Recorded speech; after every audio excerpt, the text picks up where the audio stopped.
morning to all of you. How are you? I am fine. What about you? I am also fine. आज हम लोग बात पढ़ने जा रहे हैं safety and first aid. Safety and First aid. अर्थात सुरक्षा एवं प्राथमिक उपचार. सुरक्षा एवं प्राथमिक उपचार. ये प्राथमिक उपचार सेफ्टी एंड फर्स्ट एड अर्थात सेफ्टी. सबसे पहले हम फॉलो करेंगे ये अपने जीवन में कि हम सुरक्षित कैसे रहेंगे. सुरक्षित क्योंकि दुर्घटना कहीं भी हो सकती है. Accident happen everywhere and any time. कहीं भी और कहीं भी हो सकती है. इसलिए हमें हर जगह केयरफुल रहना पड़ेगा. क्या रहना पड़ेगा? केयरफुल. और ये बहुत ही इम्पोर्टेंट चैप्टर है. इसको देखिए. और पहले भी मैं बोला हूँ कि सबसे पहले हम लोग स्वस्थ रहने का तरीका ढूंढेंगे. और एक्सीडेंट जो होते हैं यह बहुत ही दर्दनाक एक्सीडेंट चाहे जहाँ का भी हो, इससे बहुत ही दर्दनाक होते हैं. मौत भी हो जाती है और वो बेमौत होती है जिसका कोई हद ही नहीं है. आजकल देख रहे हैं हर जगह बहुत जगह ऐसे हैं. आजकल नवयुवक पीढ़ी का ज्यादा एक्सीडेंट होती है और बहुत ऐसा भी देखने को मिलता है. मौत हो जाती है, डेथ हो जाती है वहीं पर. और उसके घर वाले जिस भरोसे से उसको पाल रहे थे उनके ऊपर कौन कितना बड़ा पहाड़ टूटता है ये तो उनका दिल ही जानते हैं. इसलिए सबसे पहले हमको सुरक्षा देखना है. अगर एक्सीडेंट हो जाती है तो उसका पहला उपचार क्या होना चाहिए, ये हमारा और आपका जिम्मेदारी होती है कि वही व्यक्ति अगर एक्सीडेंट हो जाते हैं तो उसको सबसे पहले सुरक्षा प्रदान कीजिए. उसको प्राथमिक उपचार करवाइए एकदम फर्स्ट. अपने आप हमारे यहाँ का नियम गड़बड़ है कि कोई एक्सीडेंट हो जाती है अस्पताल ले जाने से लोग घबराते हैं क्योंकि सब रील्स बनाने के वीडियो बनाने लगते हैं. क्यों अस्पताल जाने से कतराते हैं? क्योंकि हमारे यहाँ का कुछ नियम ऐसे हैं कि वहाँ अस्पताल जाने के बाद जो है कि डॉक्टर भी कहने लगते हैं कि इसका जो है कि पुलिस रिपोर्ट होना चाहिए. पुलिस वाले जब आते हैं कि कौन लेके आया, कहाँ एक्सीडेंट हुए, उसी का नाम लिख करके उसी को उसके साथ जो भी होता हो. इसलिए जो है कि यहाँ डर जाते हैं सब लोग कि लोग तड़पते एक्सीडेंट हो गया तड़प रहे हैं लेकिन उनको हेल्प करने के लिए कोई तैयार नहीं होते. क्यों? क्योंकि वो अस्पताल ले जाने के बाद अगर डेथ हो जाती है कुछ हो जाती है तो उस नियम के कानून में फंसने का डर रहता है और इस वजह से भी बहुत लोगों का मौत हो जाती है. परंतु हम लोग एक नया कदम उठाएंगे. पुलिस वाले चाहे जो भी करे, पुलिस वाले फंसा दे या केस बना दे कि तुम्हारे साथ तुमने एक्सीडेंट किया, इससे मतलब नहीं है. परंतु हम अपने आत्मा से अपने परमात्मा को याद करके अपने परमपिता परमेश्वर जिस देवी देवता को आप पूछते हैं उसको कह करके हे भगवान आज मैं नेक काम करने जा रहा हूँ, हमारे साथ अगर बुरा होगा तो आप साथ देना. इस तरह से बोल करके उस इंसान का अगर जीवन बचा सकते हैं तो आप जरूर बचाइए. और अगर उसका जीवन बच जाता है आपके जीवन में आपके जीवन का बहुत बड़ी उपलब्धि होगी. और ये सबसे बड़ा, अरे चोरी करके और छीन तई करके गोली मार देते हैं, चाकू मार देते हैं जान लेने के लिए, तो बहुत लोग बैठे हैं बाजारों में, रोड सड़कों पर. उसको बचा करके तो देखिए आपका जीवन कैसा होता है. इसलिए बचाने का कोशिश ज्यादा होनी चाहिए और नियम कानून को थोड़ा सा अलग करके अपने आप को कि भगवान को याद करके उसका हेल्प करना चाहिए. जैसे कि एक्सीडेंट कभी कभी कैसे होता है कि लोग केला खाने के बाद जो है कि छिलका जो है कि रोड पे फेंक देते हैं और जिसके कारण बहुत ही ये घातक है, बहुत घातक, जिसका कि कोई हद नहीं. टू व्हीलर के लिए, साइकिल के लिए, पैदल चलने वाले के लिए बहुत ही घातक हैं. जो जैसे कि मोटरसाइकिल चल रहे हैं, मोटरसाइकिल वाला एक्सीडेंट करेगा बहुत बुरी तरीके से उसका एक्सीडेंट होगा. या फिर साइकिल वाले चल रहे हैं उसका भी बहुत बुरी, और जो पैदल चल रहे हैं, मान लीजिए कोई बूढ़ा व्यक्ति है जो आप ही के घर से आपकी माँ बहन या फिर जो कि दादा दादी हैं जो कि काफी बूढ़े हैं, वो किसी तरह चलते फिरते हैं, वॉशरूम अपने से जाते हैं, तो घर वालों को थोड़ा राहत मिलती है कि वो जो है कि उनके दादा दादी अच्छी तरह से अभी जिंदगी गुजार रहे हैं, वॉशरूम अपने से जा रहे हैं सारा काम। और उसके साथ अगर ऐसा एक्सीडेंट हो जाते हैं, वो चल फिर नहीं सकते हैं, तो उनके लिए कितना ये दुखद बात है। इसलिए ये हम सब का जिम्मेदारी है कि केला खा करके जो है कि या फिर कोई सब्जियों के छिलके उसको सड़क पर नहीं फेंकना चाहिए। अगर सड़क पर दिख जाए भी तो एक जिम्मेवारी लेकर के, ये नहीं कि आप कितना बढ़िया परिवार से हैं, कितना अच्छा कपड़े पहने, कितना संस्कार आपका, एक संस्कार उस समय आपका भी छलकता है कि उसको अपने पैर से साइड कर दीजिए, इसलिए कि हम किसी का जान बचा रहे हैं, इससे किसी का मौत हो सकती है। उस अपने जो है कि आत्मा पर इस बात को दिल रख करके उसको साइड कर दीजिए। फिर आपके आत्मा से जो आवाज आएगा वो बहुत ही बेहतरीन, वो आपके जीवन को सुखमय कर देगा, इतना बढ़िया जीवन आपका बनेगा। कोई दिक्कत? इस तरह से जरूर अपने जीवन में ये रूल्स फॉलो होना ही चाहिए, हम दूसरे को बचाएंगे। ये जीवन है, आप जो चीज बांटिए वही बढ़ेगा। आप नफरत कीजिए सबसे, आपके जीवन में नफरत बढ़ेगा। आप गाली दीजिए किसी को, आपके जीवन में गाली ही आएगा। आप किसी को तंग कीजिए, आपके जीवन में तंग ही आएगा। और आप किसी से, चाहे जानवर हो या बच्चे हो या बूढ़े हो, उनको दुलार प्यार बांटिए, आपके जीवन में दुलार प्यार होगा। आप किसी मुसीबत में किसी का उंगली थाम लीजिए, जो मुसीबत में है, आपके अलावा भगवान नहीं होता कोई, तो आपको भी थामने वाला, आपका उंगली थामने वाला राधे कृष्णा जरूर आपके जीवन में आएंगे। या फिर आप जिस देवता को पूजते हैं वो किसी न किसी रूप में जरूर आएंगे।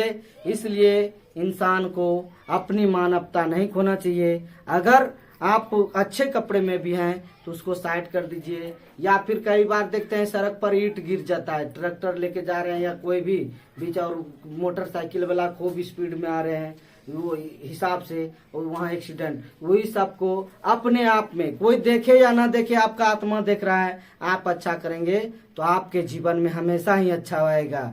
क्योंकि बोला गया है, think positively then everything will be fine. आप अच्छी सोचिए, अच्छी सोच रखिए और अच्छा सोचिए, तब जा करके सब कुछ अच्छा हो जाएगा। चलिए आइए हम लोग चलते हैं। जैसे कि किसी का एक्सीडेंट हो जाती है तो फर्स्ट एड, प्राथमिक उपचार जो क्या होता है, प्राथमिक उपचार वो होते हैं जो कि ये उसका जीवन, अस्पताल पहुंचने से पहले उसका जीवन बचाने का कोशिश किया जाए। अस्पताल तो बाद में पहुंचेगा, उस समय जो राहत मिलता है एक्सीडेंट होने के तुरंत बाद, कहीं से ब्लीडिंग हो रही है उसको कपड़े से बांध देना, उसके पास भीड़ भाड़ नहीं लगाना, उसको उठा करके सड़क के किनारे रख देना, या फिर वो उसको जो है कि अच्छी अच्छी बातों से सहलाते रहना और उसको अच्छा संतावना देना। उसके आत्मा तो ऐसा ना हो कि वो कहीं परदेसी हैं, बहुत दूर दराज के हैं, उसको ऐसा लगे कि हम जिस क्षेत्र में एक्सीडेंट किए वहाँ कोई नहीं, मैं मर जाऊंगा। उसके साथ ऐसा सहानुभूति होनी ही चाहिए। इस तरह से जीवन जी के देखिए, आपके जीवन में कभी कष्ट नहीं आएगा। आप किसी का कष्ट दूर करेंगे, आपके जीवन का कष्ट एक आप दूर कीजिए, 1 लाख भगवान आपके जीवन से कष्ट को दूर करेगा। आप किसी को एक बार कष्ट दीजिए, आपके जीवन में कष्ट देने वाला की संख्या भी 1000 हो जाएंगे। इसलिए कष्ट देने का नहीं, कष्ट को निवारण होना चाहिए। चलिए आइए, और अगर एक्सीडेंट हो जाए तो उसको क्या करना चाहिए? सबसे पहले उसको, अगर ब्लीडिंग हो रही है तो उसको जो है कि ब्लीडिंग का जो व्यवस्था होना चाहिए, या कपड़े से बांधना चाहिए, या फिर पंखे, गर्मी लग रही है तो पंखा या पानी से मुंह हाथ हल्का, होंठ को साफ सुथरा करने, होंठ पर थोड़ा ये क्या कहते हैं, होंठ को भिगाते रहना चाहिए। जिस तरह का उसको सहायता हो उस समय हो, जिस तरह उस तरह का करना चाहिए।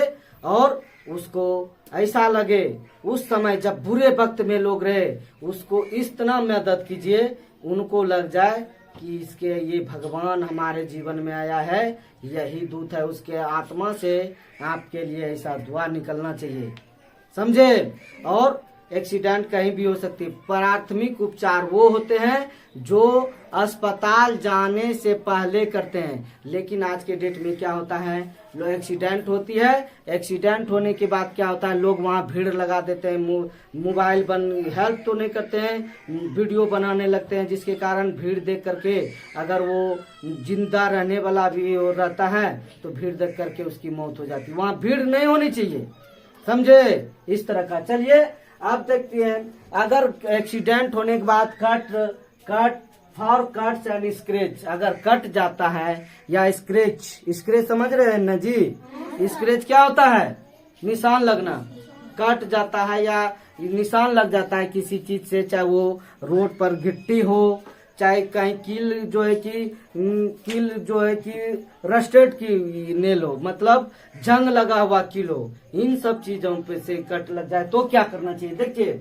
Do not neglect any wound however minor, कभी भी उस घाव को या कट जाए चाकू से या किसी भी चीज से कट जाए या फिर वो स्क्रैच लग जाए तो उसको जो है कि अनदेखा नहीं करना चाहिए, उसको अनदेखा नहीं करना चाहिए। Germ can inter a body through uncovered cut और वुंड्स एंड काज इन्फेक्शन, अर्थात जीवाणु जो होते हैं, जीवाणु तो हर जगह होते हैं, वो जीवाणु क्या होते हैं, जहां पर कट लगा या स्क्रैच हुआ उस घाव के ऊपर वो जीवाणु बैठते हैं और हमारे शरीर में प्रवेश कर जाते हैं, समझ रहे हैं मेरी बात को।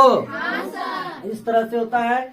Wash your hand before giving first aid, और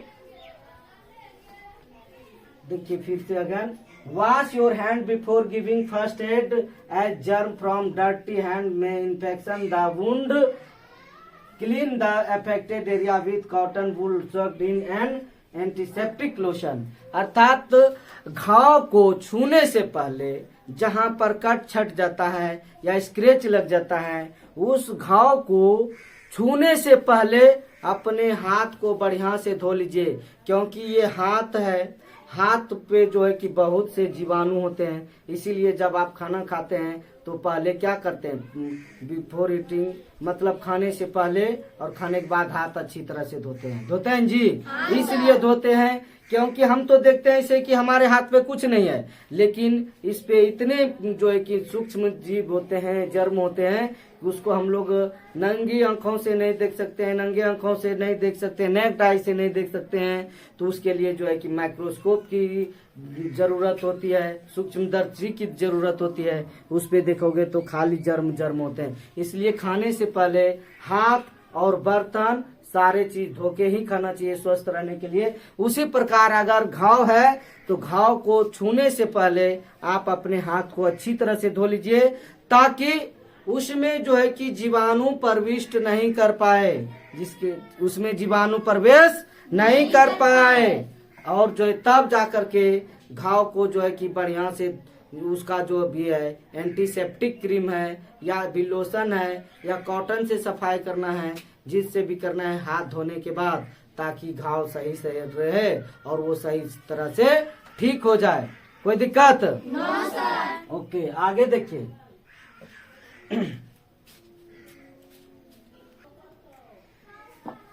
ये अब है सेफ्टी एंड फर्स्ट एड में पढ़े थे। When the skin is cut by a dirty or rust object, germs may enter and cause a dangerous disease called tetanus. अभी हम पढ़े थे फर्स्ट हैंड कैसे क्या होता है, पढ़े जी? हाँ सर। अगर चाहे रॉड हो, रस्टेड क्या हो गया, जो जंग लगा हुआ है, जो क्या है, जंग लगा हुआ चीज, जितना भी चीज है, अगर उससे आपको खरोंच लग जाती है या चुभ जाता है तो उसका जो है कि इलाज तुरंत करवाना चाहिए, क्योंकि 24 घंटे के अंदर हमको क्या करना चाहिए, टेटनस का इंजेक्शन लेना चाहिए। कौन सा इंजेक्शन लेना चाहिए? एंटी टेटनस जो होते हैं। तो ये क्या होते हैं, consult A doctor for an anti tetanus injection, और डॉक्टर से कंसल्ट करके अर्थात उनके पास जा करके एंटी टेटनस इंजेक्शन लेना चाहिए। अब आइए विस्तार रूप से समझते हैं कि टेटनस क्या होता है। ये हमारे जिंदगी को नर्क में जिसको टेटनस हो जाता है उसको जो है कि बचाना मुश्किल ही होता है और उसके साथ बहुत ही भयावह उसका मौत होता है, बहुत ही दर्दनाक मौत होता है। उसमें सबसे पहले तो ये होता है मतलब 40 घंटे से 4-10 दिन के अंदर उसका लक्षण दिखने लगता है। सबसे पहले उसका टेटनस का लक्षण क्या है, 40 घंटे से 10 दिन के अंदर आपको क्या दिखने लगेगा उसका लक्षण। सबसे पहले जबड़ा लॉक हो जाएगा। जबड़ा बोले तो ये जो दांत ऊपर नीचे है जॉ, समझ रहे हैं ना, ये जबड़ा लॉक होने लगेगा और जो है कि आपके गर्दन में भी संकुचन होने लगेगा, सबसे पहला लक्षण है। और जब टेटनस बढ़िया तरह से फैल जाएगा आपके शरीर में या किसी के शरीर में तो वो दांत कर आता है पूरा जोर से और गर्दन भी पूरा जोर से हिटता है और उसका जो शरीर होता है पूरा धनुषाकार एकदम हिट जाता है, धनुष के आकार का। देख लीजिए धनुष जिस तरह से टेढ़ा रहता है उस तरह से धनुषाकार हो जाता है। और असहनीय पीड़ा, मतलब असहनीय पीड़ा वो हो गया जिसको आप बर्दाश्त नहीं कर सकते हैं, जिसको आप सहन नहीं कर सकते हैं। इतनी बेचैन दर्द होगी और ऐठन पूरा शरीर में ऐठन आएगा और अगर दांत दोनों दांत के बीच में अगर जीभ आ गया तो जीभ का कल्याण हो जाएगा। टेटनस रोग ऐसे होते हैं बहुत ही भयावह और इसका जो है कि बहुत ही, और ऐसे मरीज को पूरा अंधेरे में रखा जाता है, पूरा अंधेरे में, और डॉक्टर उसको ऐसा दवाई देते हैं कि उसके माइंड को जो है कि लॉक कर देता है, मतलब माइंड उसका काम ना करे। इतना दवाई देते देते जो क्या हो जाता है टेटनस मरीज को उसका माइंड भी काम करना कम हो जाता है। क्यों? और उसको अंधेरे में रखा जाता है। अगर उजाले में रखेंगे उसका जो जर्म है वो और ज्यादा सक्रिय होगा जिसके कारण और ज्यादा उसका फैला होगा। लेकिन टेटनस अगर हो गया तो उसका बचाव नहीं हो सकता है। पहले आप ले सकते हैं, जैसे कि इसमें टेटनस के मरीज को अंधेरे में रखा जाता है, उसका शरीर धनुषाकार हो जाता है, उसको धनुष टंकार भी कहते हैं, जबड़ा लॉक हो जाता है। और जो है कि इंजेक्शन और वैक्सीन में अंतर है। इंजेक्शन और वैक्सीन अर्थात इंजेक्शन वो होता है जो कि हम बीमारी के बाद लगाते हैं। बीमारी हो गया तब आप डॉक्टर के पास जाते हैं तो लगाते हैं तो इंजेक्शन। और वैक्सीन क्या होता है? वैक्सीन होता है जो कि बीमारी से पहले, जैसे कि कोई नवजात शिशु है, नया बच्चा जन्म लेते हैं, उसको जो है कि जब से देते हैं, चाहे 40 दिन के बाद हो या जब से, उसको polio, booster, polio, DPT, diphtheria, ये मिजिल्स, खसरा सबका टीका पड़ता है जी। तो वो किस लिए पड़ता है? वो उसको इसलिए कि उस बीमारी से उसका बचाव हो सके और वो बीमारी ना हो। अगर बीमारी हो, पहले तो होगा नहीं, अगर मान लीजिए हो गया तो उसका इलाज आप भागलपुर जाके करवा सकते हैं। भागलपुर से ट्रांसफर हो गया तो पटना जाके करवा सकते हैं। पटना अगर वहां से रेफर हो, मतलब पूरे भारत में जाकर के कहीं भी इलाज पूरे दुनिया में करवा सकते हैं। आपके साथ हादसा नहीं हो सकता है, इमरजेंसी नहीं हो सकता है। इसलिए जो है कि ये वैक्सीन लगवाना ही चाहिए। लेकिन जो नवजात शिशु होते हैं, न्यू बॉर्न बेबी होते हैं, उसको 40 दिन के बाद डीपीटी पड़ता है। क्या पड़ता है? डीपीटी का टीका लगाया जाता है ताकि उसको जो है कि वो उसको बीमारी ना हो। सभी टीके लगाए जाते हैं ताकि वो जो है कि उसको किसी प्रकार की कोई बीमारी ना हो। और जो नवजात शिशु होते हैं उसके लिए तो जैसे कि उसका ये सांस चलना स्टार्ट हो जाता है 18 सेकंड के बाद, तो वो जो है कि उसके बाद तुरंत उसको क्या करते हैं, ये उसको क्या बोलते हैं जी, एंटीबायोटिक इंजेक्शन दिया जाता है 125 mg का, जो है कि ताकि वो जो अपने माँ के गर्भ में था माँ के गर्भ में ही उसका श्वसन था और इस दुनिया में जब बाहर आया, इस धरती पे जब कदम रखा, तो वो जब सांस ले रहा है तो ये हवा में बहुत से वायरस हैं, जर्म हैं, जो कि उसके शरीर में जाएगा। उसका शरीर छोटा होने के कारण रोग रोधक क्षमता कम होगा, इसलिए जो है कि उनको वैक्सीन लगाया जाता है, उसमें ये एंटीबायोटिक लगाया जाता है 125 mg का, कि वो स्वस्थ रहे। You are understand? Yes sir. इतना सा कहने के बाद हमको लगता है कि आप लोग सीख गए होंगे। अगर कहीं पर दिक्कत है तो फिर से आप दोबारा पूछ सकते हैं। आज का कहानी यहीं तक। जय हिंद।